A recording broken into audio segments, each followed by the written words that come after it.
సంసారంలో ఇప్పుడు భగవంతుడి గురించి అర్థం చేసుకుంటేనే కదా. అరే నేను ఇంతవరకు సంసారం లోపల ఇంతవరకు నిమగ్నం కాల, మరి ఇంకా పైన ఉన్నది వీటి కోసం నా జీవనం సాగించాలా, సంస్కృతి కోసం భగవంతుడి గురించి నా జీవనం కొద్దిగా అర్పించాలన్న తపన మొదలవుతుంది కదా. తెలుసుకుంటే అవుతుంది, తెలుసుకోకుంటే గంటలు ఉంటుంది.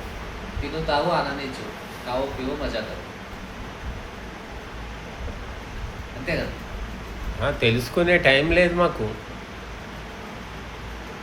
టైం లేకుంటే ఇట్లనే పోతాం.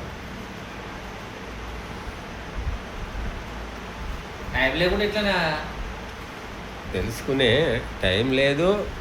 టైం ఉన్నా మాకు తీరిక లేదు, ఓపిక లేదు. ఏదో దండం పెట్టుకోమంటే పెట్టుకుంటాం.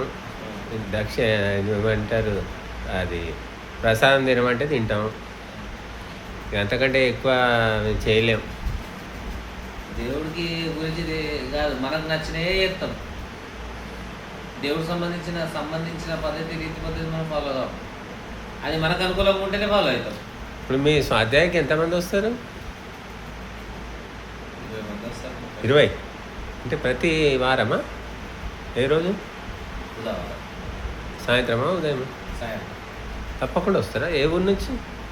ఊళ్ళోనే, పక్క గల్లీలోనే. అక్కడి నుంచి ఎంతమంది? 20 మంది అయితే వస్తారు. ఇంత గంట సేపా? 45 నిమిషాల నుంచి 50 నిమిషాలు, గంట ఒక్కోసారి సమయం విడిగి. వాళ్ళ జీవితాల్లో మార్పు వస్తుందా మరి? వస్తుందంటే ఆ గంట సేపు అక్కడ మార్పు తప్ప మిగతా 23 గంటలు ఏం మార్పు ఉండదా? అయితే మార్పు అనేది బాగా టైం తీసుకుంటుంది సార్. ఇప్పటిదాకా వచ్చిన వాళ్ళు ఏమైనా మారుతున్నారా? కొద్దిగా మారుతున్నారు. అంటే ప్రత్యేకంగా మనం మార్పు గురించి ఆశపడొద్దు, చెప్పుకుంటూ చేసుకుంటూ పోవాలి. Right sir. ఇప్పుడు మీరు చేస్తున్నారు, ఈ మూర్ఖులున్నా చేస్తారు, మామూలు వ్యక్తులకి చేస్తారు, మహామహులకి చేస్తారు. ఈ పని అనేది చేయడం అంతే. ఈ కలియుగంలో మార్పుల గురించి పెద్ద ఆశపడద్దు. మన పని మనం చేయాలా, మార్పు వస్తుందా రాదా అది భగవంతుడి.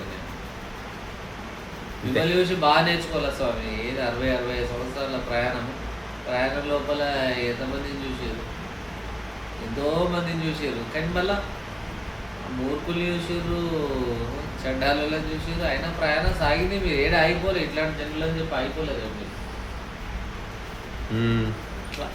అంటే ఇప్పుడు ఇంకా అది మన డ్యూటీ మనం చేయాలి అని చెప్తారు కదా.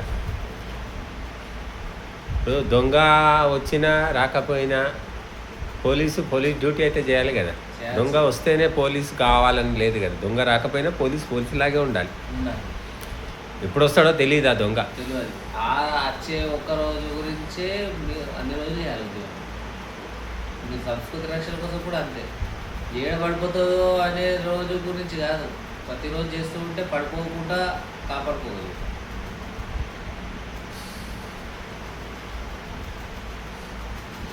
సార్